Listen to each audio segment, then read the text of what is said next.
Ya chicos, buenas tardes con todos. Vamos a empezar con lo que es lípidos. Me he tratado de centrar esta vez en la parte práctica, más que nada en ver qué son los tubos, qué cosa hay en los tubos. Ya hemos visto cómo venía en el examen anterior, así que no voy a explicar la parte química o la reacción como tal, porque eso no viene. La verdad, eso no viene. De todas maneras, bueno, eso para el fundamento, para el cual no está bien, pero ahorita lo importante es poder ver, recordar, ¿no? ¿Para qué sirve cada cosa dentro de las prácticas? Entonces, son 8 prácticas, 4 de lípidos. La primera semana es digestión y absorción de lípidos. ¿Ya? Entonces, la primera práctica que vamos a ver va a ser la práctica de digestión de las grasas. ¿Ya? En esta práctica tenemos que recordar que vamos a tener dos sistemas, acuérdense. Entonces, en la primera semana, yo les recomiendo esto, que se lo traten de memorizar por semanas. En la primera semana son dos prácticas, ¿no? Entonces, en la primera práctica tenemos dos sistemas. Ahora, ambas prácticas están relacionadas a lo que es la digestión de las grasas, ¿no? Pues esa primera semana. Y ya la segunda tiene que ver más con lo que es el perfil lipídico, ¿no? Etcétera. Ya, entonces, en la digestión de las grasas, el primer sistema tiene que ver en cómo las grasas se emulsifican para así poder ser, en este caso, degradadas y luego absorbidas. Entonces hay tres tubos. Y lo que va a variar entre estos tubos es el sustrato, en este caso la enzima, las enzimas y los factores. Es cierto que las enzimas, que en este caso son el- en este caso las lipasas, ¿no? La lipasa pancreática, tienen sus cofactores, pero específicamente para este sistema, las sales biliares yo no lo he encontrado como cofactores, sino más bien como factor nada más. ¿Ok? Entonces, la primera parte es netamente nada más cómo se disuelven las grasas, disolución de las grasas. Entonces vamos a tener que en el tubo 1 vamos a tener sustrato, vamos a tener el agua destilada, que es el primer solvente, el solvente polar.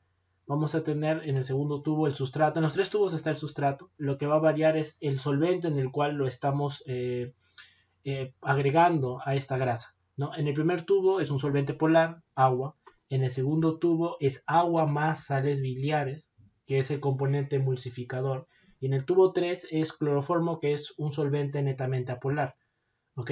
Entonces, para este primer sistema, solo tenemos, lo voy a ir apuntando, tenemos sustrato, que viene a ser el aceite de oliva, tenemos sustrato, y vamos a tener lo que sería eh, solventes, ¿no? Ese es sustrato y el de acá es el solvente. Entonces, no vamos a tener enzima en este primer sustrato, ¿ya? En este primer sistema, perdón. Entonces tenemos al sustrato, que es el aceite de oliva, el agua destilada, que es polar, acuérdense, un solvente polar. Entonces, en el primer tubo, ¿qué cosa va a pasar? Se va a formar dos capas, ¿ok? Se va a formar dos capas, no dos fases, ¿ya? Porque las grasas no se puede disolver en el agua. El cloroformo, que es apolar, donde las grasas sí se disuelven, por eso es que acá lo vemos todo homogéneo, acá hay una sola fase homogénea porque es todo apolar, y las sales biliares que no generan una mezcla homogénea, pero generan una emulsificación, que es una mezcla heterogénea también. Ahora, esto es importante porque emulsificado, ¿no? Porque esto es importante, porque la enzima, recuerden la lipasa, luego cuando esto se fuera a agregar en el intestino para poder degradarlo, acá no podría degradarlo, porque este solvente solo va a permitir la disolución de componentes apolares, pero las enzimas no son apolares por completo, son anfipáticas. ¿Ok? Entonces, recuerden, el tubo 2 es el único donde se genera emulsificación. Entonces, si preguntar de la práctica de digestión de las grasas en el primer sistema, ¿qué tubo permite o genera la emulsificación? El tubo 2, ni el uno ni el 3. Ahora, ¿qué componente permite la emulsificación de las grasas? Las sales biliares. ¿Ya? Ok. Entonces, ese es el primer sistema. Es muy sencillo. Ahora, el segundo sistema. Eh, este sistema es para poder identificar, en este caso, cualitativamente, no cuantitativamente, la digestión de las grasas. ¿Por qué? Acá sí vamos a tener enzima, entonces acá vamos a tener los siguientes componentes. Vamos a tener el aceite vegetal, que es el sustrato, el buffer, que bueno, es el medio, no el factor, el pH, si quieren verlo así, ¿no? Las sales biliares, que como les digo, yo lo he considerado como factor, porque las sales biliares no tienen una reacción enzimática, o sea, no participan de la reacción enzimática, no son cofactores para la lipasa pancreática. ¿Sí? La lipasa pancreática tiene otro cofactor.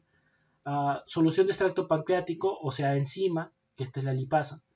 El agua destilada o no es el medio, ¿no? Y ya, entonces en el tubo 1, ¿qué tenemos? Tenemos las sales biliares, acuérdense, las sales biliares y la enzima, pero no tenemos, ¿qué cosa? Sustrato.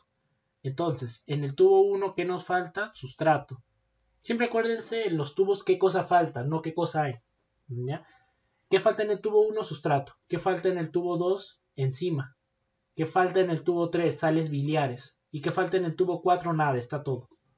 ¿Correcto? Listo. Ok, el agua destilada simplemente es para diluir. Se mezclan los 4 tubos, se lleva a baño María por 37 grados. ¿Por qué? Porque es la temperatura fisiológica a la cual funcionan las enzimas. Por 30 minutos para que la lipasa pancreática pueda degradar a estas grasas. A estos triglicéridos en realidad, porque es lo que la lipasa va a degradar, ¿no? Al finalizar el tiempo de incubación, retirar los tubos y agregar. Bueno, en realidad es extracto pancreático, ¿no? Así que no solamente va a haber lipasa, sino también va a haber enzimas para poder degradar el colesterol, etcétera, ¿no? Bueno, los ésteres de colesterol. Pero el hecho es de que, ¿cuál es la reacción mejor dicho, cuál es el producto de esta reacción? Nosotros tenemos que la grasa, ya sea ésteres de colesterol o ya sea triglicéridos, yo le estoy poniendo como grasas en general, más la enzima, ya sea la lipasa o ya sea la colesterasa, enzima, más la enzima, ¿qué cosa nos va a dar? Ya si es triglicérido nos va a dar glicerol, ¿no? Si es éster de colesterol nos va a dar colesterol, pero ¿cuál es el otro componente? ¿Qué es lo que nos interesa? Nos va a dar ácidos grasos libres, que lo voy a llamar en inglés, fatty free acid, ¿no? Ácidos grasos libres. Entonces, los ácidos grasos libres que nos da, los ácidos, como ácidos grasos libres, ya, los ácidos grasos libres que nos da, ¿qué son? Son ácidos grasos libres, tienen característica ácida. Entonces, si estos de acá son ácidos, ¿qué va a pasar con el pH? Va a disminuir, ¿sí o no? Porque estos de acá son ácidos, son débiles pero son ácidos. Entonces, ¿qué pasa con el pH? Del medio va a disminuir. Entonces, mientras más ácidos grasos haya, ¿qué va a pasar con el pH? Menor va a ser el pH. Más ácidos grasos, menos pH. ¿Ok? Listo. Entonces, nosotros vamos a tener a un indicador, que es la solución de fenoltaleína. Lo he subrayado de negrito, de negrita, porque este de acá es el indicador. Si algo preguntan de esta práctica, además de preguntar qué cosa viene en los tubos, pueden preguntar esto sobre la fenoltaleína. Entonces este de acá es el indicador, ¿ya? Es un indicador de pH, ¿ok? Es un indicador de pH. Entonces, nosotros tenemos que el pH de la solución en general es más o menos 8 porque es el buffer que le estamos poniendo. Entonces el buffer más o menos nos va a indicar el pH de la solución. Sucede que la fenoltaleína es un indicador de pH que por debajo de 8, o sea, de 8 para abajo, va a ser transparente. Pero más o menos entre 8 y 9, o incluso dicen hasta 10, ¿ya? Entre 8, 9, 10 de pH, lo voy a poner entre 8 y 10 de pH, cambia su color a un color violeta, ¿ok? Mientras está en ese rango de pH. Por encima de 10 es violeta, o sea, si es 11, 12, 13, 14, va a ser de color violeta. Por debajo de 8 va a ser transparente. Y entre 8 y 10 es ese cambio, esa transición. ¿Ya? Entonces, ¿esto para qué nos sirve? Nosotros le agregamos al sistema una vez que ya reaccionó la fenoltaleína. En un principio, al agregarlo, ningún tubo va a cambiar de color, obviamente, porque ningún tubo tiene pH 8. Todos los tubos van a tener un pH de 8 a un poco para abajo. Entonces tenemos que más o menos tener una idea de cuánto es el pH de cada tubo. Solo una idea, porque como les menciono, esta prueba es cualitativa, no cuantitativa. Entonces, en el primer tubo, ¿qué era lo que no había? Sustrato. Entonces, ¿quién me va a determinar el pH? Principalmente el buffer, ¿no? Las sales biliares y el extracto pancreático pueden disminuir un poco el pH, tal vez podría ser, desconozco qué tanto, pero si lo disminuyen va a ser muy poco, porque no son como tal ácidos. El ácido graso es un ácido, entonces el ácido graso sí me va a disminuir el pH porque va a liberar su protón. En cambio, las sales biliares, estos son ácidos, es el ácido cólico conjugado ya con otro compuesto. Entonces, entiendo que sí son un poco ácidas, pero mucho menos obviamente que un ácido graso. Y el extracto pancreático igual. Entonces, supongamos que el primer tubo tiene un pH ligeramente inferior a 8. Le podemos poner que tenga un pH de, no sé, a ver con qué color lo coloco, con azul. Ya que tenga un pH de 7.8, ¿no? Por decir, solamente estoy poniendo un número, por poner un ejemplo. ¿Ya? El tubo 2. Lo que a mí me interesa saber es cuál de los tubos tiene mayor pH o menor pH. O sea, en comparación, no el pH exacto. El tubo 2, ¿qué cosa le falta? Le falta enzima. Pero ¿qué cosa tiene? Emulsificación de aceite vegetal. Ahora, este aceite vegetal que es grasas, ¿qué les había dicho que tenía? Ésteres de colesterol, tiene triglicéridos, pero no solo tiene eso, también puede tener ácidos grasos libres, ¿verdad? O sea, también tiene ácidos grasos libres. No tantos como una grasa que ya pasó por un proceso de degradación, pero de forma natural va a tener. Entonces, este pH del tubo 2 va a ser mayor o menor que el tubo 1. Debería ser teóricamente menor, ¿no? Debería ser teóricamente menor. No sé, por ponerle un valor, pongámosle 7.6, ¿no? O 7, ya 7.6. No sé cuánto, pero teóricamente debería ser menor, ¿correcto? Porque la grasa que tiene de por sí debe tener algún ácido graso libre. Entonces, debería ser menor, teóricamente. Ahora, en el tubo 3, acá en el tubo 3 y 4 ya es más claro la cosa. En el tubo 3 no hay sales biliares, pero sí hay extracto pancreático, hay enzimas y hay sustratos. Si hay enzimas y hay sustrato, ¿qué cosa tenemos? Productos. Ahora, es cierto de que el factor, que son las sales biliares, favorece la reacción, y al no estar, esta reacción se ve disminuida. Entonces, la cantidad de ácidos grasos que se producen va a ser menor, no va a ser tanta, pero sí se van a producir una buena cantidad. Entonces, obviamente este pH va a ser mucho menor que los dos anteriores. Los dos anteriores no había reacción. En estos dos tubos, en el tubo 1 y en el tubo 2, no hay reacción enzimática. El tubo 1 y el tubo 2, los voy a tachar, no tienen reacción enzimática.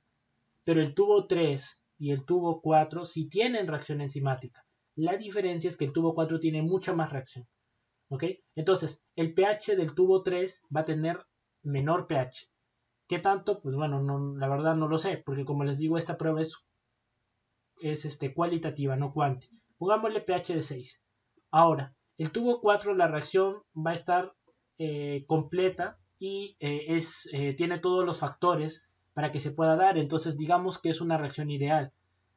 Al poder darse esta reacción con todos los factores correspondientes, en este caso hablo de las sales biliares, las grasas pueden estar emulsificadas, su pH va a ser aún menor. Pongámosle 5. ¿Por qué? Porque tiene más ácidos grasos. Si tiene más ácidos grasos, tiene menor pH. Estos valores que estoy poniendo acá nuevamente, como les digo, son valores arbitrarios. Nada más la idea es determinar cuál de los 4 tubos tiene mayor pH y cuál tiene menor pH. ¿Ok? Ahora, ¿cómo yo verifico esto? Esto es teóricamente. Ahora, ¿cómo yo puedo verificar esto del pH de forma experimental? Justamente con la fenoltaleína. En primera instancia, los 4 tubos están transparentes, pero nosotros vamos a empezar a agregar gotas de hidróxido de sodio. ¿Qué hace el hidróxido de sodio? Es una base fuerte. ¿Qué cosa va a hacer? Si yo a esto le sumo hidróxido de sodio, va a neutralizar el pH. Entonces, si neutraliza el pH, ¿qué cosa pasa con el pH si yo le agrego hidróxido de sodio? Va a aumentar, aumenta el pH. Entonces, si este pH ya es de 7.8, ¿cuánto le falta para llegar al 8 o a 9 para que se cambie el color? Falta muy poco, entonces no necesito muchas gotas. No recuerdo el valor exacto de lo que le salió. Creo que a cada grupo le ha salido un valor un poco distinto. No creo que pregunten eso. Pero el hecho es de que al tubo 1 se le echaron muy poquitas gotas y cambió el color a este de acá. Este es el tubo 1. Ahora, el tubo 2 necesitó un poco más de gotas, pero no tantas. Creo que el tubo 1 debe haber sido algo de entre 10 y 20, creo que algo de 12 me habían dicho por ahí, el tubo 2 algo de 20 por ahí. Entonces no hay mucha diferencia. Para el tubo 3 ya hay una diferencia significativa. En lo que yo recuerdo eran ciento y tantos. Entonces el tubo 3 necesita más hidróxido de sodio para neutralizarlo. ¿Por qué? Porque su pH es más ácido, es más bajo. Entonces necesita más hidróxido de sodio. Y finalmente el tubo 4. El tubo 4, que es donde estaba toda la reacción completa, donde las grasas pudieron ser emulsificadas y por lo tanto las enzimas tuvieron un mejor acceso a estas para degradarlas, el pH es aún menor y se necesita mucho más hidróxido de sodio para poder neutralizar ese pH ácido, ¿no? Listo. Ahora, este hidróxido por si acaso no está tan concentrado, entonces tampoco es de que el pH sea infinitamente pequeño. De hecho, 5 creo yo que sería un pH muy bajo. Solamente estoy poniendo números, como les digo, arbitrarios para que se hagan una idea. Entonces, la idea es de que la fenoltaleína va a cambiar a este color así rosado, violeta, cuando llegue a este pH. Este rango de pH es el rango de viraje que se le llama, o el rango de cambio de color de la fenoltaleína. Fenoltaleína. Ahora, por ejemplo, esta es una imagen que me pasaron. Esta es una imagen de mi grupo. Como pueden notar, en el tubo 4 a nosotros no nos llegó a salir tanto. O sea, sí cambió un poco el color, pero acá está mejor. En esta fotografía a este grupo le salió muy bien la reacción, ¿no? Y hay algunos que he visto a los que no les había salido este tubo de acá. Entonces simplemente es porque todavía no habían llegado a la cantidad suficiente de hidróxido de sodio para permitir ese cambio de color. Además también tengan en cuenta de que pues se va a dar una reacción de saponificación, ¿no? Entonces por eso se forma también esta como espuma, esta espuma, si les llegaran a preguntar por qué es espumoso, es por la reacción de saponificación, ¿sí? Acuérdense, ácido graso más base fuerte que genera saponificación, o sea, se generan los ácidos grasos reaccionan con el sodio, ¿no? Y forman una especie de sal, y ese se le conoce como jabón. Entonces, esa reacción se conoce como saponificación.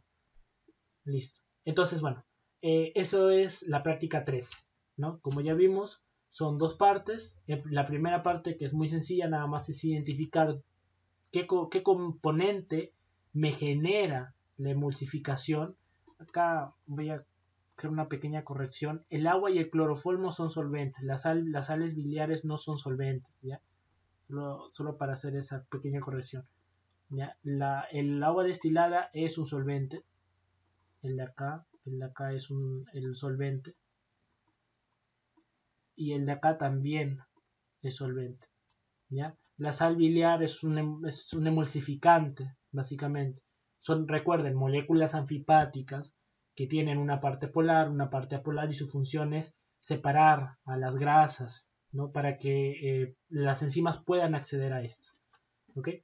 Listo. Entonces, por un lado tenemos identificar en qué tubo se da la emulsificación y por otro lado identificar en qué tubo hubo la reacción de degradación de grasas para convertirlas en ácidos grasos libres, ¿no? Recuerden, en el tubo 1 y en el tubo 2 no hubo reacción, en el tubo 3 sí hubo de forma parcial y en el tubo 4 hubo la reacción completa, ¿sí? ¿Qué cosa falta en el tubo 1? Sustrato. ¿Qué cosa falta en el tubo 2? Enzima. ¿Qué falta en el tubo 3? Las sales biliares, ¿ya? Que yo acá le estoy poniendo F de factor, porque es un factor externo, ¿no? Pero en realidad es el factor emulsificante. Ok, listo. Práctica 14. Ya. En la práctica 14 tenemos lo siguiente. Vamos a tener, en la práctica anterior, si se dan cuenta, no se usó espectrofotómetro. En esta práctica de acá sí se va a utilizar el espectrofotómetro, que es que fue la del día siguiente. Corregí el cuadrito de la práctica porque, como se habrán dado cuenta, como recordarán también, faltaba el desconocido postpandrial de 4 y 7 horas, ¿no? Ya, entonces, este de acá es bastante sencillo. Simplemente vamos a tener 5 tubos, un basal, acá están rotulados: el basal, el estándar, el desconocido prepandrial, el postpandrial 4 horas y el postpandrial 7 horas. En este caso, ¿cómo se llama este de acá? Se me fue. El estándar es glicerol, ¿ok? Acuérdense, el estándar, ¿cuál es el estándar acá? Es glicerol. Es glicerol a 2 gramos por litro, ¿ya? Una concentración de 2 gramos por litro. Entonces es glicerol el estándar, ¿ya? El blanco, como ya saben, no tiene nada, solo va a tener los reactivos. Estos reactivos es una serie de enzimas, ahorita lo vamos a ver. Lo vamos a ver en un resumen que me pasó Sumaeta para poder compartirlo. El reactivo A es enzima, son todas las enzimas básicamente, enzimas más algunos sustratos necesarios para la reacción. Esta reacción de identificación de triglicéridos es la misma que se utilizará después para el perfil lipídico. Lo que consiste es que nosotros tenemos triacilglicerol, lo voy a apuntar por acá más o menos. Nosotros tenemos TAG. Ahora, estos TAG van a degradarse a los ácidos grasos libres y al glicerol. Ahora, es este glicerol, ¿ya?, el que va a terminar reaccionando. Este glicerol de acá va a terminar en última instancia, después de pasar por todas las enzimas del reactivo A, que ya lo vamos a ver, va a terminar formando peróxido de hidrógeno, ¿ok? Ahora, este peróxido de hidrógeno que se forma me va a permitir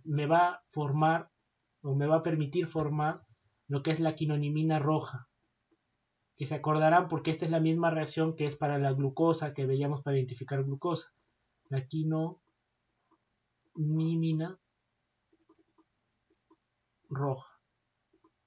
Ahora, para formar una quinonimina roja se necesitan dos, lo voy a apuntar de otro color, se necesitan dos moléculas de peróxido, pero un TAG me genera una molécula de peróxido, entonces cada quinonimina roja viene de dos TAG, porque un TAG genera un glicerol, ¿no? Entonces, las enzimas necesarias para degradar a los TAG, luego para del glicerol pasar al peróxido, y luego del peróxido poder llegar a la quinonimina roja, todas estas están incluidas en el reactivo A.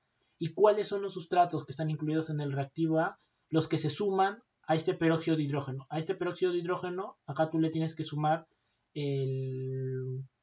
la 4-amino fenazona, si mal no recuerdo si se llama, y el clorofenol. Entonces, esos dos sustratos que tú le agregas acá, que yo le voy a llamar S1 y S2 ahorita por tiempo, ahorita los vemos, ¿ya? Junto con el peróxido de hidrógeno me terminan formando la quinonimina roja, ¿correcto? Y también el otro sustrato que por ahí está es, si no me equivoco, el ATP, porque hay una de estas enzimas que necesita ATP, ¿ya? De fosforila el glicerol. Entonces, esta reacción lo estoy resumiendo ahorita acá porque es la misma, como les digo, que es para colesterol, porque el colesterol también te forma quinonimina roja, es la misma para triglicéridos, es la misma para... ¿Qué más? Bueno, para identificar el HDL y el LDL también, porque la diferencia, como ya veremos después, es de que simplemente en el HDL separas a las lipoproteínas de alta densidad de las demás, pero luego identificas el colesterol que hay en esas lipoproteínas, que es una fracción del colesterol total. Entonces, para identificar colesterol, para identificar triglicéridos, y lo que hacíamos la unidad pasada para identificar glucosa y demás, es con quinonimina roja.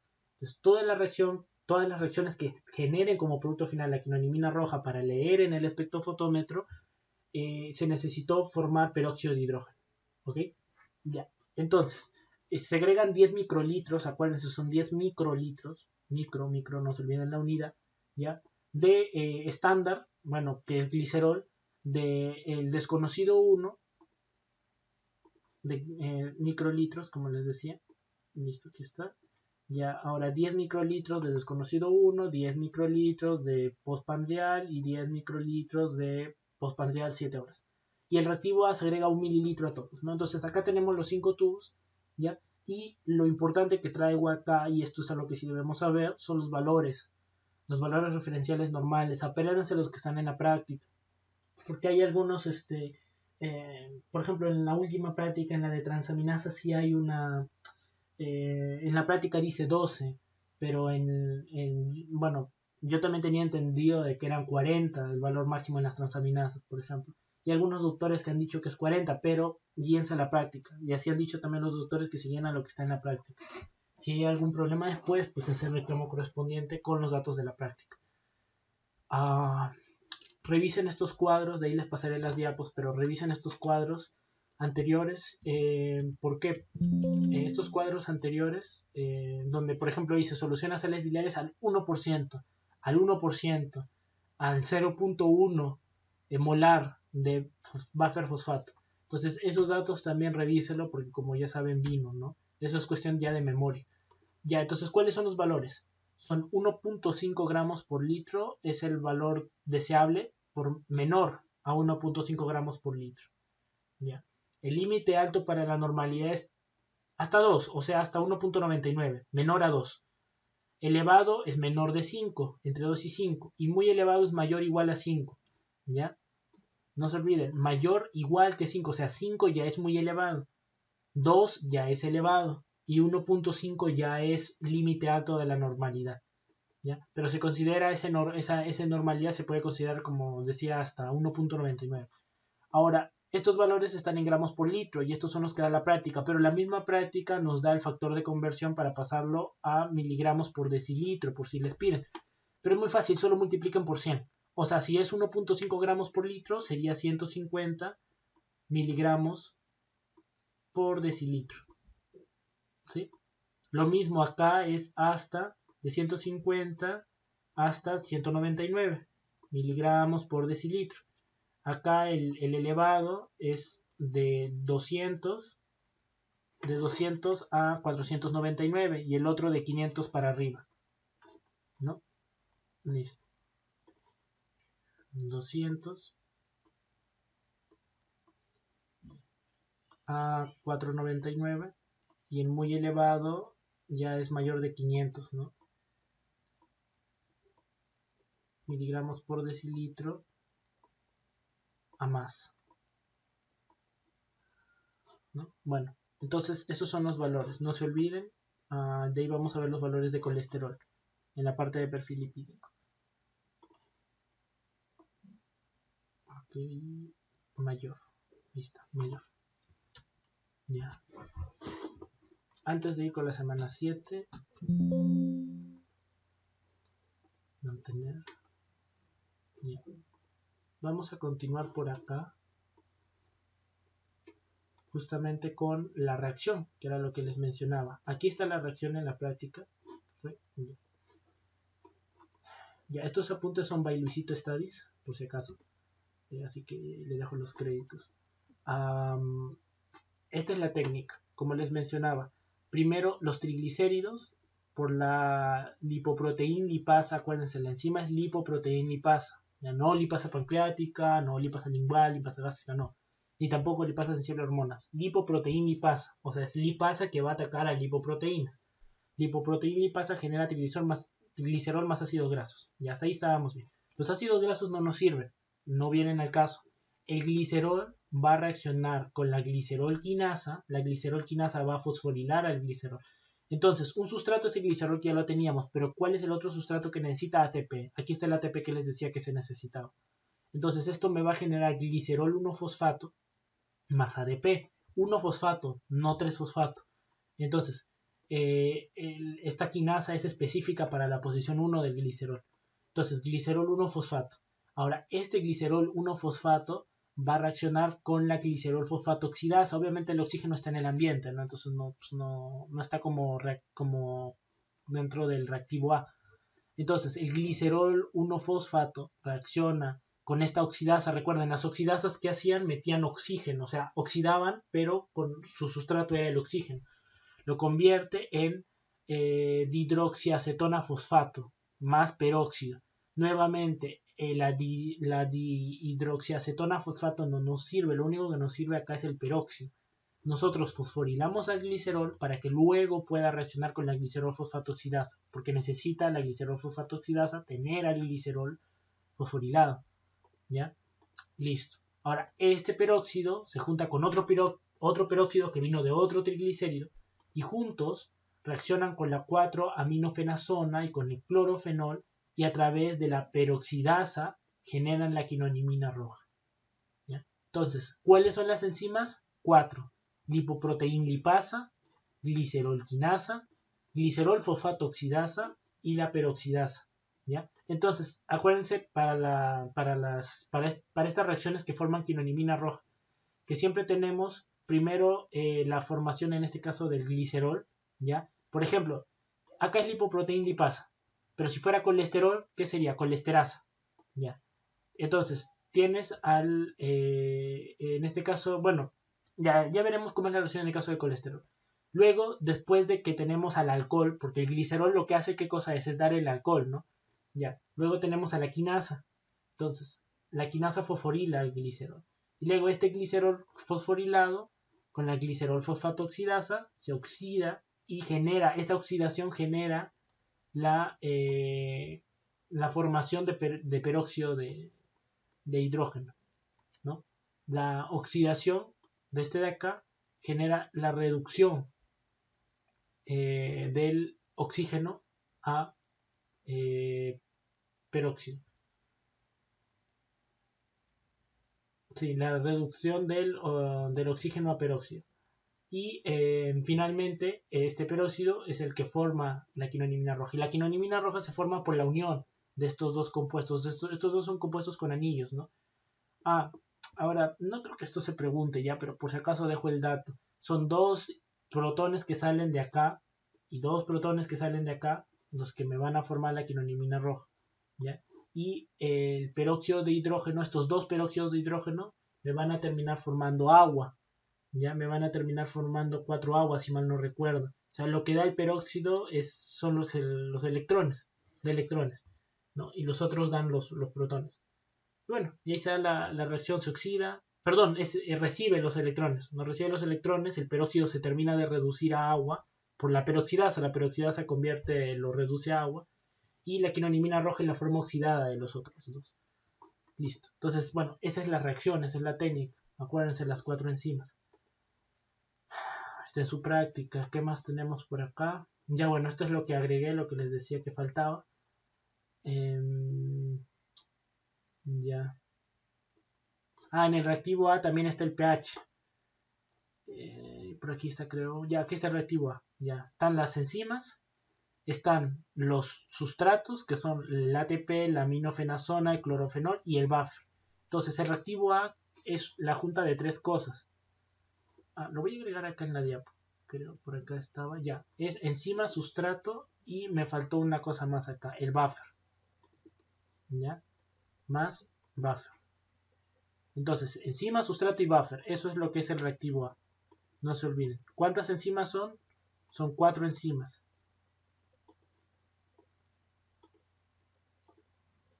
Son 4 enzimas. Son 3 sustratos.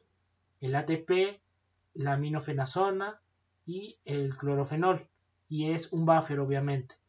¿Ya? Entonces aquí estoy dejando el número de cosas que son. Son 4 enzimas, 3 sustratos y un buffer.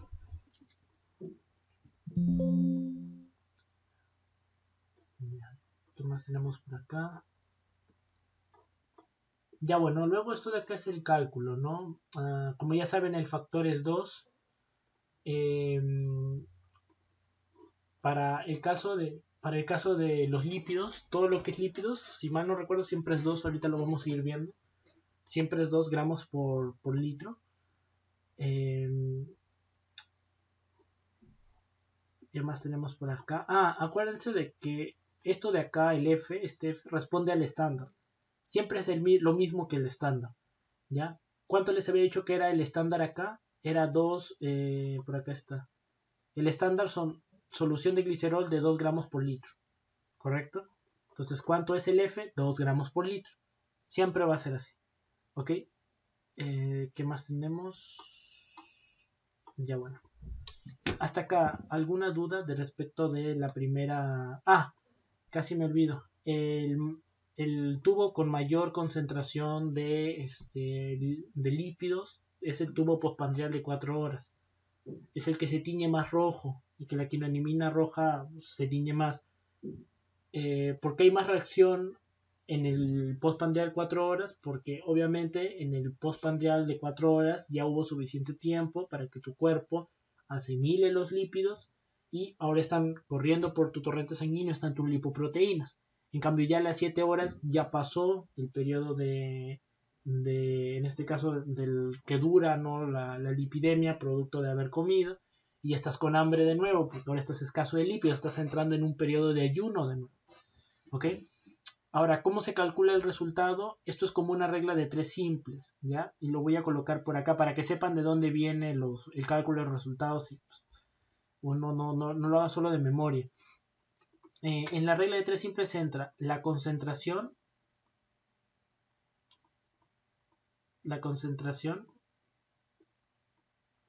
¿ya? Y la absorbancia. Mejor voy a ponerlo como letras nomás. Concentración y absorbancia. ¿Listo?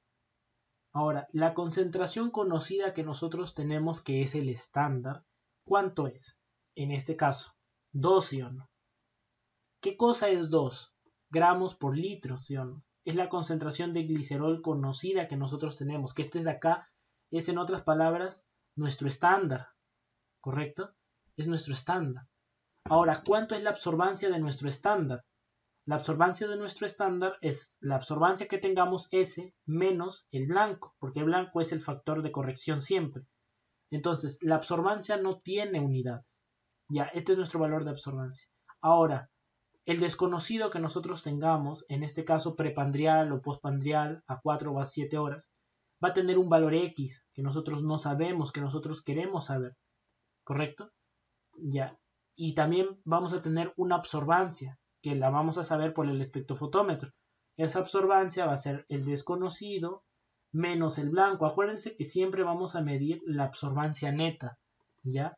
Cuando nosotros colocamos acá esta resta de desconocido menos blanco, se refiere o se conoce como absorbancia neta, ¿ya?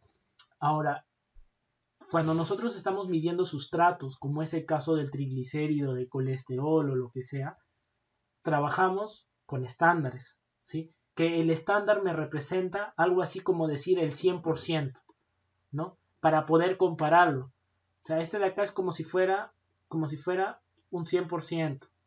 Es un régimen para compararlo. Yo digo, si por ejemplo mi absorbancia neta fuera de, por decir, 10, mi absorbancia neta, estoy hablando, neta. Entonces eso es 2 gramos por litro. Entonces si esta absorbancia neta tengo 20, entonces significa que es el doble, ¿sí o no? Está por 2.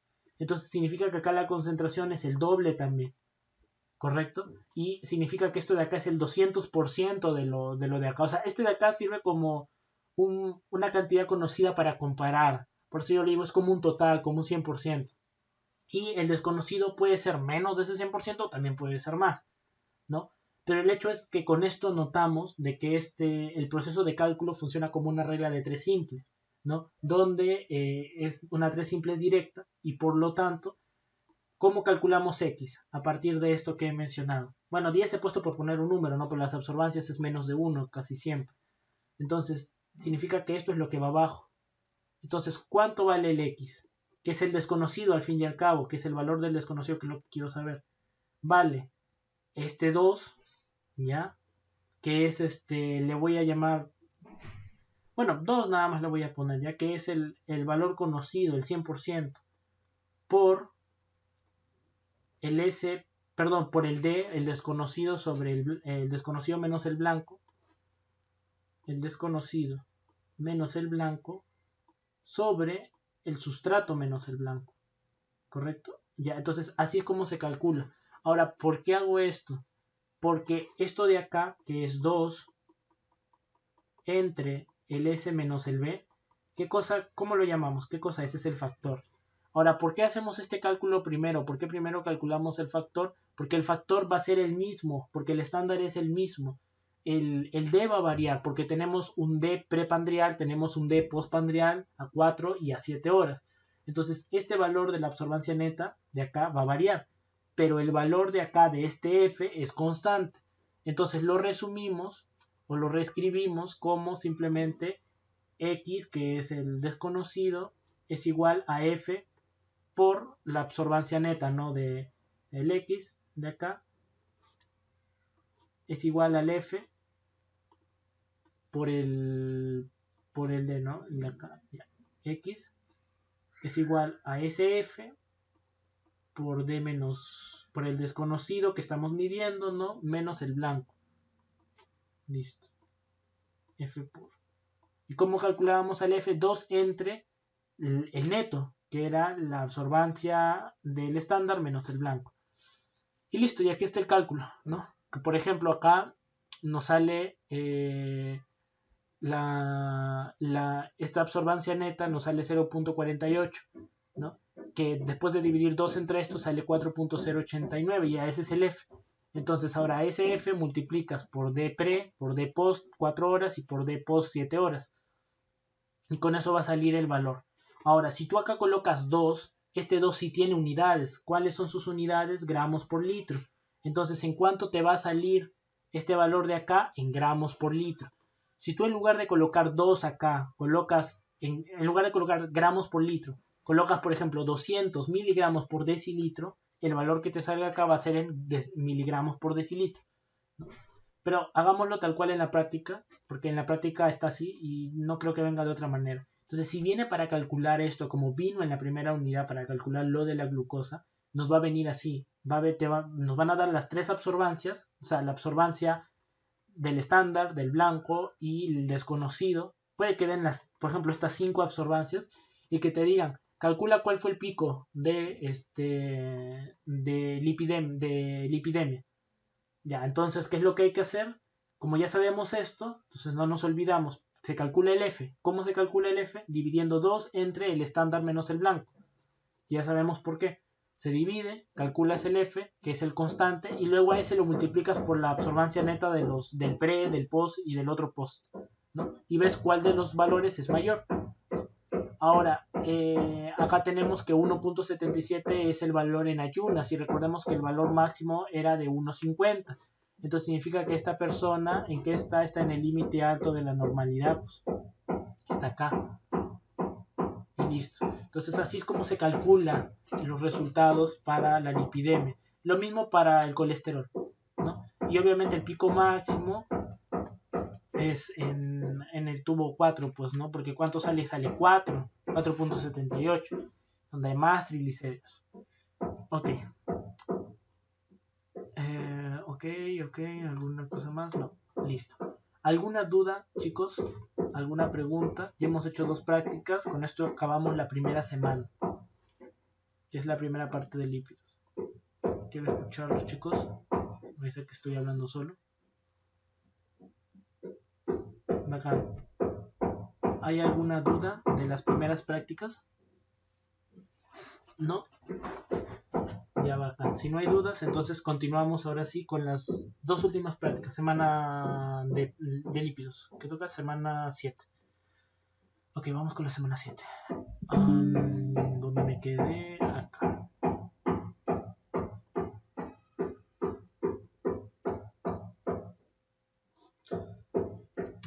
Ok, continuamos con la semana 7. La semana 7 son cuerpos cetónicos y perfil lipídico. Me avisan si no se escucha porque están construyendo acá al costado, parece. Han empezado a martillar. Ok, semana 7, cuerpos cetónicos y perfil lipídico. Entonces, la primera práctica, la 15, ¿qué cosa es? Determinación de cuerpos cetónicos. Ahora, la determinación de cuerpos cetónicos se va a dar a través de 3 métodos, ¿ok? 2 métodos de estos van a determinar acetona y el tercer método va a ser para determinar acetato. Ahora, ¿cuáles eran los 3 cuerpos cetónicos? Acuérdense, la acetona, la acetona, el acetoacetato y el 3-hidroxibutirato, ¿no? Ya, el 3-hidroxibutirato no hemos hecho prueba de identificación. Acuérdense de los otros 2. Ahora, ¿cuáles son estas pruebas? La primera es la prueba de Legal. La prueba de Legal me permite detectar acetona. Vamos a tener una muestra de orina normal, ¿ya? Que se obtenía de un compañero y una muestra de orina patológica, ¿ya? En ambos casos lo que vamos a hacer va a ser mezclar 3 mililitros de cada una y lo vamos a mezclar con cristales de sulfato de amonio y nitroprusiato de sodio, ¿ya? Y finalmente se va a agregar amoníaco. A ver, en esta reacción de acá no va a haber cuantificación, no va a haber una cuantificación, solamente es una identificación por, digámoslo así, por color, de forma cualitativa para ver cuál de estos tiene acetona, ¿ya? Lo que sucede acá es de que va a haber una reacción entre el nitroprusiato de sodio y la acetona. Justamente es en lo que consiste la prueba de Legal. Entonces, al reaccionar, este, estos compuestos van a terminar formando acá un color medio rosado, como pueden, bueno, no es rosado, es violeta en realidad. Como pueden ver acá, un color violáceo. Este es el tubo 2 y este es el tubo 1. Entonces, en una orina normal no se va a formar color, pero en la orina patológica, la orina patológica no era otra cosa que en el laboratorio, por si acaso, que una mezcla de acetona que habían hecho. Entonces, esa acetona reacciona y se va a formar un aro de color violeta, violáceo, ¿no? Ya que es el complejo que se forma con el nitroprusiato y, en este caso, la acetona. Y bueno, eso es lo que consiste la prueba de Legal. Ahora, permítanme mantener. Como podemos ver acá en la práctica, acá Suma, nuestro compañero Suma ha podido tener una mejor imagen, creo yo, que la que tenía de mi mesa. Como pueden ver, la coloración de la acetona es en un anillo nada más. Así que acuérdense de eso, hay una coloración en forma de anillo, ¿ya? Coloración en forma de anillo, o como lo he llamado acá, anillo coloreado. ¿Listo? Ya. Esto de acá se da, bueno, por otro lado, en la orina normal vamos a tener que es de color marrón, así que si les preguntasen acá de qué color es la orina normal, bueno, de color marrón, en la reacción de Legal, acuérdense, reacción de Legal, ¿no? Y acá no se necesita enzima, en esta reacción es de forma espontánea y estamos midiendo de forma indirecta, acuérdense, es una medición indirecta, pero la reacción es espontánea y solamente determina acetona, ¿no? Entonces, acá vamos a tener una reacción ácido-base, donde la acetona va a actuar como ácido y el nitroprusiato de sodio va a actuar como una base, ¿ya? De Lewis en este caso, ¿ya? Donando electrones, aceptando electrones, y esto va a generar este complejo coloreado que les mencionaba, que es este anillo de color violeta, ¿ya? Ahora, ¿por qué se queda así suspendido? Es por gracias al ion amonio. El ion amonio va a atrapar a este complejo coloreado, ¿no? Entonces, por eso son los cristales de sulfato de amonio, ¿no? La reacción es entre la acetona, que está dentro de la orina, y el nitroprusiato, que actúa como la base, ¿no? Entonces vamos a tener, lo voy a escribir por acá, de otro color, ya. Entonces en la orina patológica vamos a tener a la acetona, que va a actuar como el ácido, y el nitroprusiato, que va a actuar como la base. Ahora, estos cristales de sulfato de amonio lo que van a servir es para formar el aro coloreado, el anillo coloreado, para poder atrapar, como dice acá el complejo.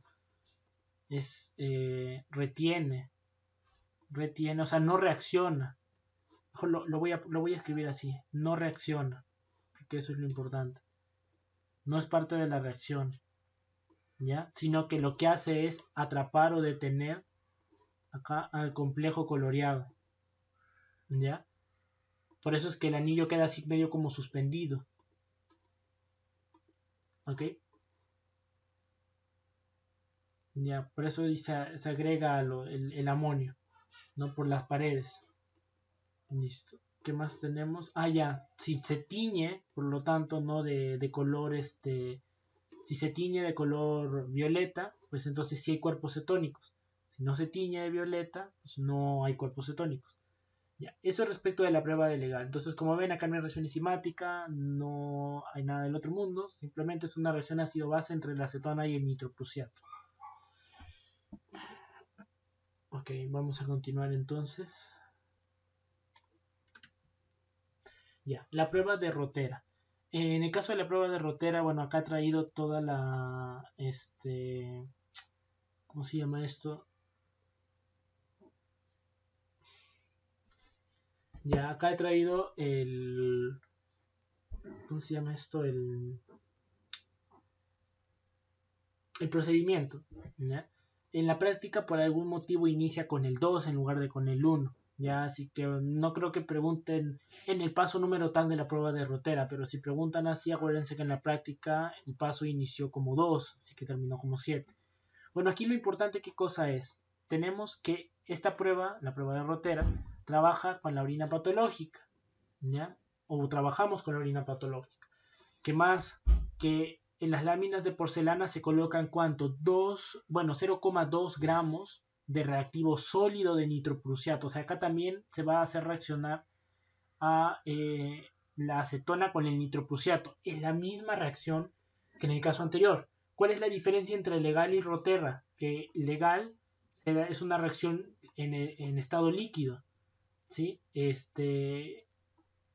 Lo voy a poner así, en medio líquido. Es una reacción en estado líquido, en medio líquido. Mientras que acá es en sólido. Esa es la diferencia. Pero si se dan cuenta, los reactantes son lo mismo. La acetona, que la orina patológica, ¿qué cosa tiene? Tiene acetona. Y el nitroprusiato de sodio. ¿Okay? Ahora, ¿qué es lo que vamos a hacer? Vamos a agarrar a la orina, la vamos a diluir a distintas concentraciones. Cada vez va a estar más diluida. Mientras más diluida esté, va a tener menos cuerpos cetónicos, obviamente. Ahora, lo que se va a hacer es agregar una gota de cada dilución, una gota en cada una de las excavaciones. Entonces vamos a tener 5 huequitos y se va a agregar 5 gotas, no una en cada uno.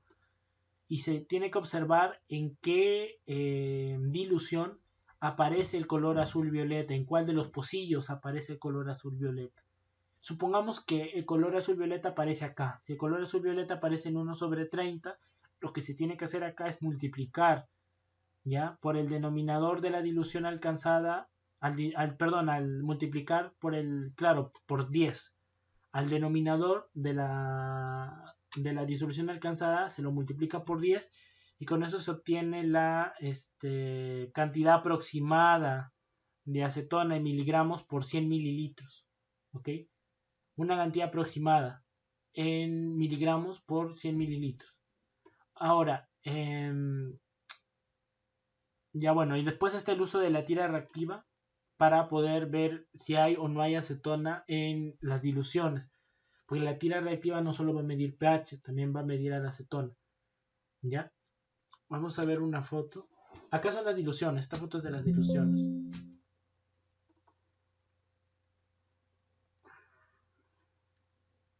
Ya listo. Acá tenemos lo que les decía del ejemplo. Acá tenemos que en los pocillos, primero el nitroprusiato, la sal de nitroprusiato es de este color, y la base es un color medio rosado. Le agregamos la orina patológica que tiene acetona y hay una reacción en todas. Si se dan cuenta el color cambia, pero en esta de acá en 1/30 es donde realmente se tiñe de este color verdoso que indica la presencia de acetona. Entonces tenemos que multiplicar al denominador 30 por 10 y esto nos da una cantidad aproximada. Entonces, legal simplemente nos permite identificar la acetona, pero no nos permite cuantificarla, ¿ya? Acá solamente vamos a llamarlo así, identificar. Identifica. Y acá podemos, digamos, estimar una cuantificar. O sea, podemos cuantificar cuantificar aproximadamente. No es una cuantificación exacta, por si acaso, aproximadamente.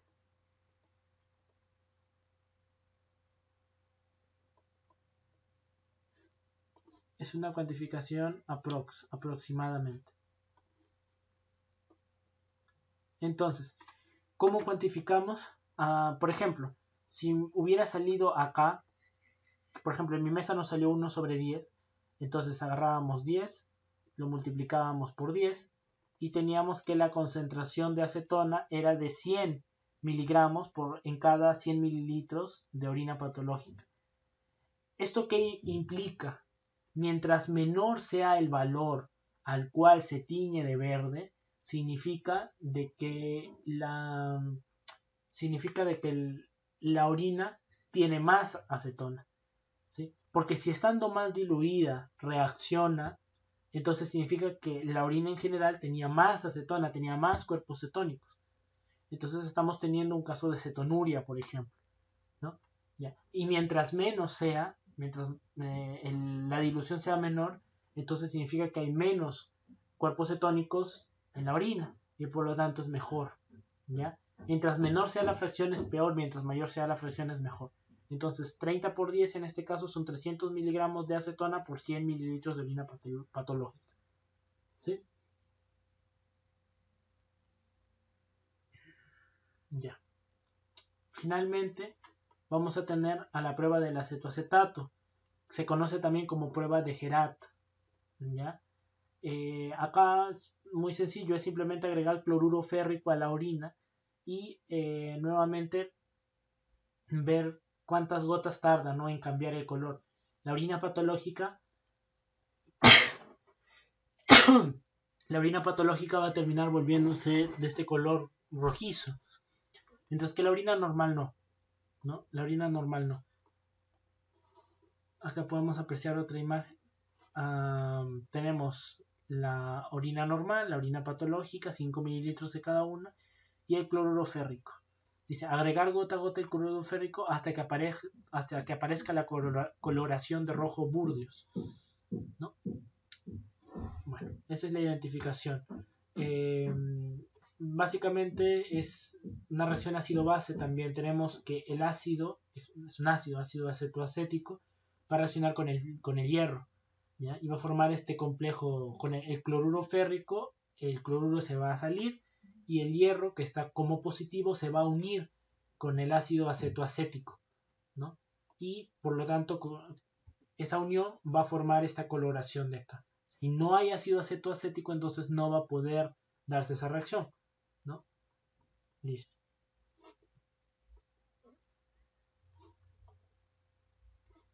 Listo.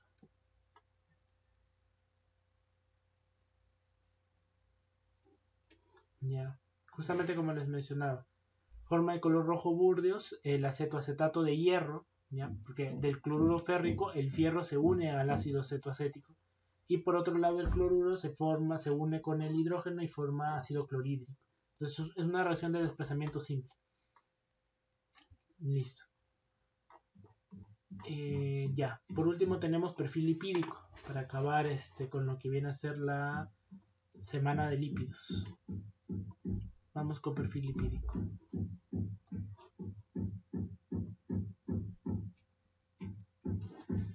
Ya. Lípidos totales. Ya, el perfil lipídico tiene 4 partes. Lípidos totales, que es triglicéridos en realidad, colesterol total, HDL y LDL. Entonces, vamos a tener toda esta práctica es puro espectrofotómetro. La anterior, si se dan cuenta, pues no usó nada de espectrofotometría, simplemente era identificaciones, reacciones de identificación. Entonces, acá en este perfil lipídico, la primera reacción, que es para identificar los triglicéridos, ya la vimos anteriormente en la prueba de lipidemia. Es la misma reacción, ¿ya? Vamos a tener 10 microlitros de la muestra, 10 microlitros de estándar, ¿ya? Y 1 mililitro del reactivo A. Se tiene que incubar a 37 grados por 5 minutos para que pueda reaccionar y luego se lee en el espectrofotómetro, ¿ya? La reacción ya lo vimos, los valores también, no lo voy a repetir ahora y entonces vamos continuando. Bueno, aquí están los tubos, el basal, el estándar, ¿ya? Y en este caso los triglicéridos, ¿no?, del desconocido. Como pueden notar, el estándar obviamente siempre va a ser más oscuro que el basal, va a ser más rojo, perdón. Y en este caso, esta persona tiene triglicéridos aparentemente a primera vista, si uno lo puede ver, elevados. Porque este estándar, recordemos que este estándar de acá, ¿cuánto era el valor de este estándar? Era 12 o no, 2 gramos por litro. Y este de acá está más intenso. Si es más intenso, a ojo nada más podemos decir de que esta persona va a tener más de 2. O bueno, esta muestra al menos tiene más de 2. No sé si estuvo en ayunas, si no estuvo en ayunas, si comió o no comió. Pero aquí el hecho es que esta lipidemia es más de 2.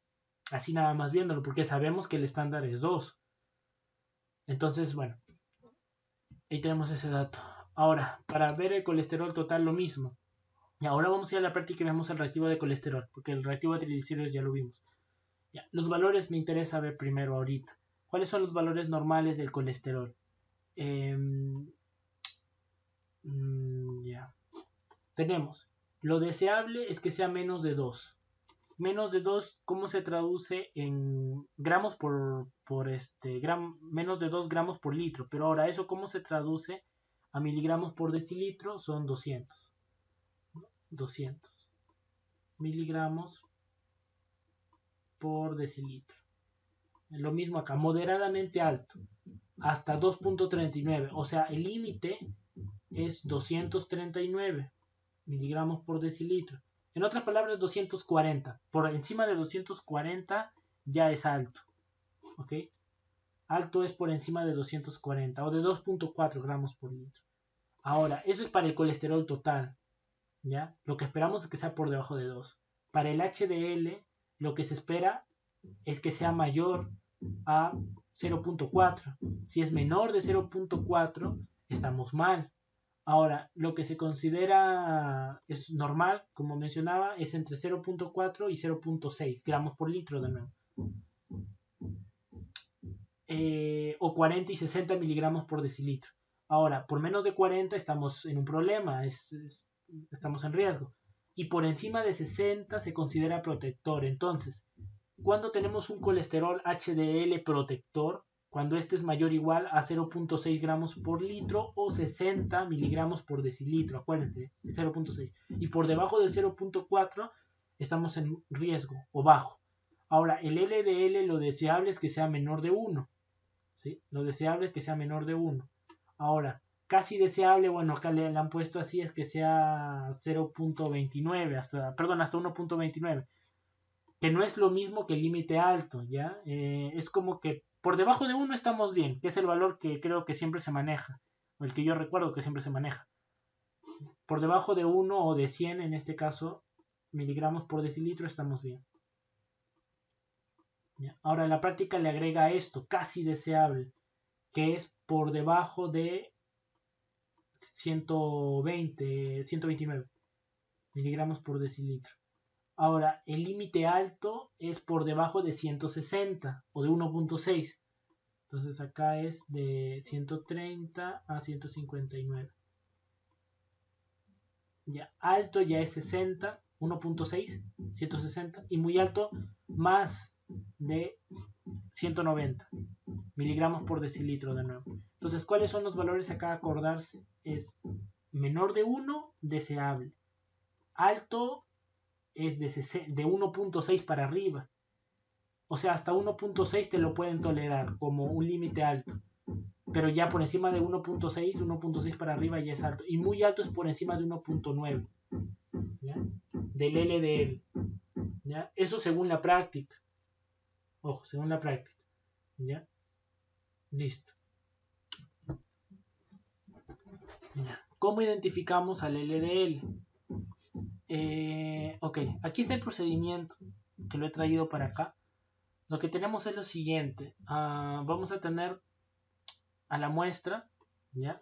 Se va a extraer medio mililitro o 500 microlitros y se le va a poner un reactivo precipitante, ¿ya? Ahora, este reactivo precipitante lo que me va a hacer es, bueno, el nombre lo dice, es literalmente hacer que precipite. Va a precipitar en este caso las proteínas del suero y gracias a la centrifugación todo esto va a caer. Entonces, esto nos va a permitir separar el HDL del LDL.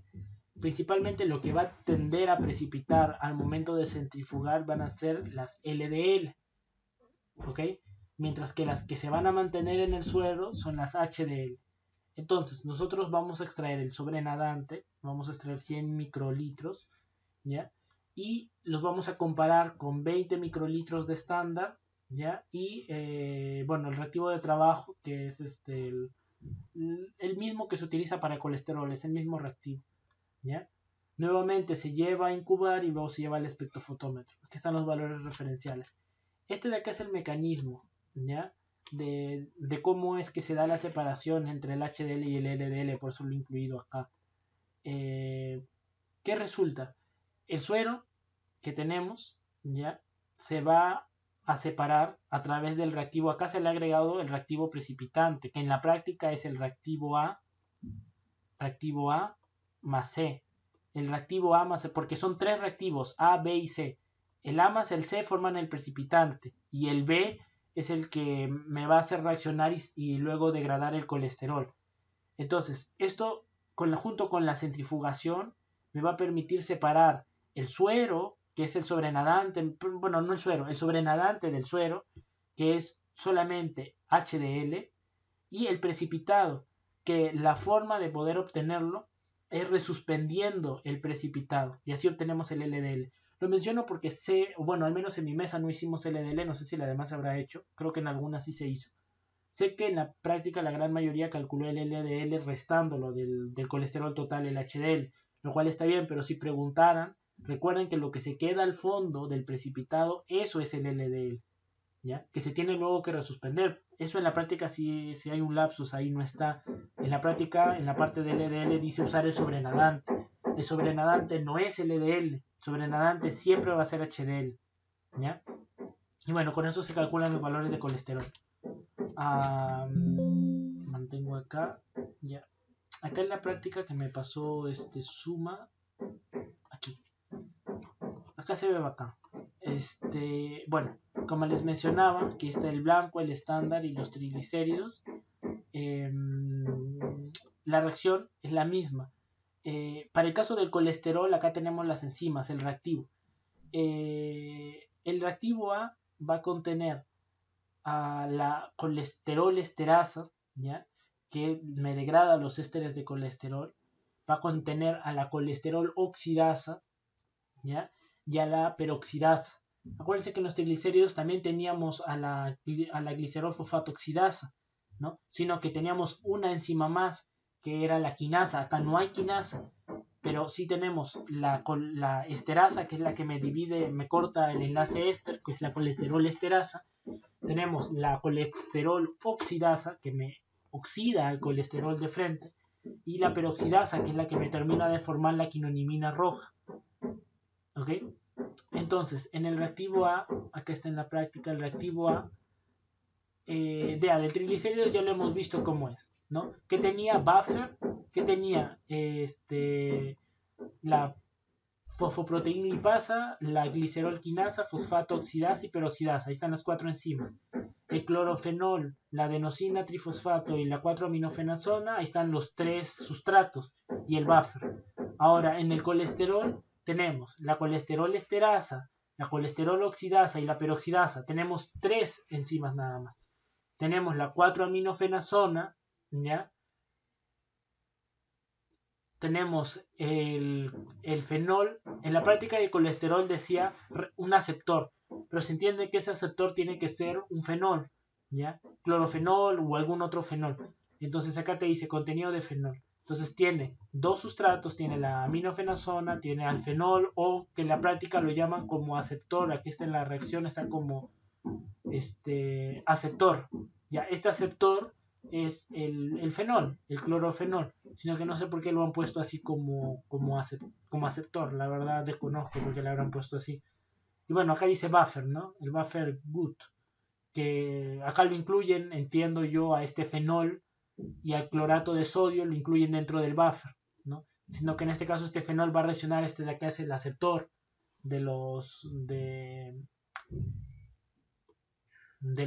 es el aceptor, ¿no? Aceptor de electrones. Ok. Bueno, y el buffer, ¿no? Tenemos una enzima menos, nada más. En el caso del HDL, lo que cambia respecto a lo anterior es que tenemos un reactivo precipitante, ¿ya? Pero es lo único, porque después para poder hacer la reacción, después de que ya precipita, ¿dónde está? Ya aquí está. Después de que precipita, el reactivo de trabajo es el mismo reactivo del colesterol. ¿Ya? El reactivo A de colesterol es el mismo reactivo de trabajo, es este de acá. ¿Ok? Reactivo A. Este es el reactivo de trabajo. Voy a apuntar por acá. También se conoce como el reactivo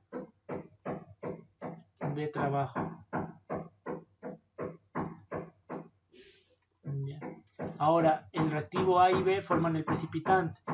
¿Y qué cosa es? Sulfato de dextrán más cloruro de magnesio. Es el magnesio el que va a actuar como agente precipitante y me va a permitir que en este caso el LDL precipite. ¿Ya? Ahora, al centrifugar lo único que hacemos es acelerar el proceso, pero en realidad es por la diferencia de densidades. ¿Sí? Entiendo yo de que el LDL, al ser más ligero, cuando estamos centrifugando por la fuerza centrípeta, se va a tender a ir, ¿no?, hacia el fondo. Bueno, el hecho está en que este de acá es el que precipita.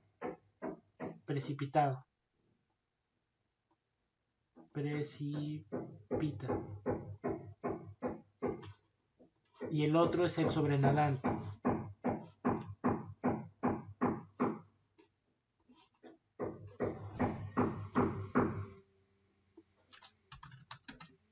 Precipitado. Y el de acá es el sobrenadante. Listo. No se olviden de eso.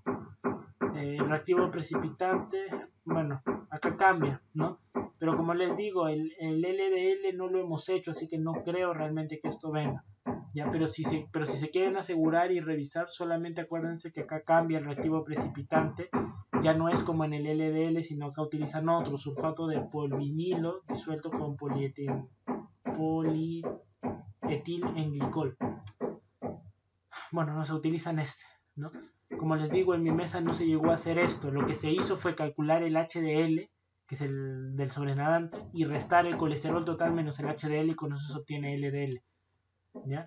Acuérdense que el colesterol total aquí es igual al HDL más el LDL más el VLDL.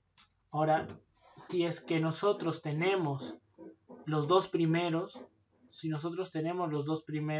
estos dos de acá, por lo tanto, por resta podemos calcular el tercero. Ya el tercero no nos han pedido calcular, no se ha hecho. Pero acuérdense de que también está ahí incluido en la fórmula, por teoría nada más, ¿ya? Pero para la práctica quédense como que el colesterol total es la suma de los dos primeros, ¿ya? Para la práctica, porque en la práctica no se ha hecho el VLDL, ¿ya? Entonces, para la práctica quédense con esto. Colesterol total igual a la suma de el HDL más el LDL. Bueno, esta reacción es con quinonimina roja. Ya, nuevamente, ¿cómo se hace la lectura? Ya lo expliqué, el método es exactamente el mismo. Acá, este paciente, como les mencionaba, estos triglicéridos iban a salir elevados. Era claramente más de 2. Y acá les ha salido elevado, entre 2 y 5. Y esto se le conoce como hipertriglicidemia moderada. Por encima de 5 ya se lo considera severa. ¿Ok? Listo. No sé por qué acá dice deseable. Vamos a hacer un lapsus tal vez. Colesterol total. Ya. Ya, acá por ejemplo, sí. 1.27, entonces este colesterol sí es deseable, ¿no? Ahora, acuérdense eso también, pues no los rangos, es muy importante para poder interpretar si es que es un valor deseable de colesterol o de lípidos o si no es deseable. ¿Ya? A ver, HDL, LDL, ya. Con esto estaríamos terminando lípidos, chicos, porque con esto ya acaba la práctica de lípidos. Bueno, aquí hay unos datos adicionales. Y con eso acabamos lípidos. Tocaría proteínas. ¿Hay alguna duda respecto de perfil lipídico, tal vez, o de cuerpos cetónicos? Estas prácticas han estado ya un poco más tranquilas. ¿Desean de todas maneras que revise el mecanismo químico para buscar la imagen y ponerlo?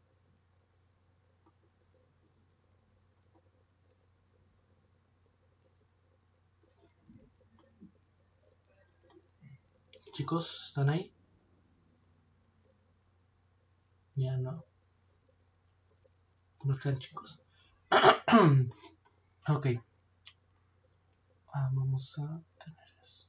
Pequeño lapsus que tenía sido en la fórmula que puse para hacer el cálculo de el, ¿se llama esto? De colesterol, básicamente. No es simplemente sumar HDL y LDL y tendremos el colesterol total, sino que hay una fórmula para eso que estaba acá en la práctica y que la verdad no me había percatado, de hecho ni en clase ni ahorita. La fórmula es esta, ¿ok? Entonces, eh, el LDL menos el colesterol, en teoría, tiene que ser igual a colesterol menos el HDL más los triglicéridos entre 5. ¿Ok? ¿Por qué entre 5? La verdad no tengo idea. Simplemente que la fórmula correcta para poder estimar el colesterol es esta. Entonces, si nosotros tenemos el colesterol total, porque entiendo que este es colesterol total y este de acá también, y tenemos el HDL y tenemos los triglicéridos, en base a esto podemos calcular el LDL, ¿no? Que sería, bueno, si es cuestión de reemplazar nada más, ¿no? Entonces, como tal, no es solamente esto. Voy a dar una oración, ¿ya? Así que tengan en cuenta eso. Ahí yo tenía un pequeño lapsus, pero la fórmula que cuenta es esta, ¿ya? Porque esta es la que está en la práctica, que siempre guíense de la práctica. Y gracias más bien por haberme hecho notar mi lapsus.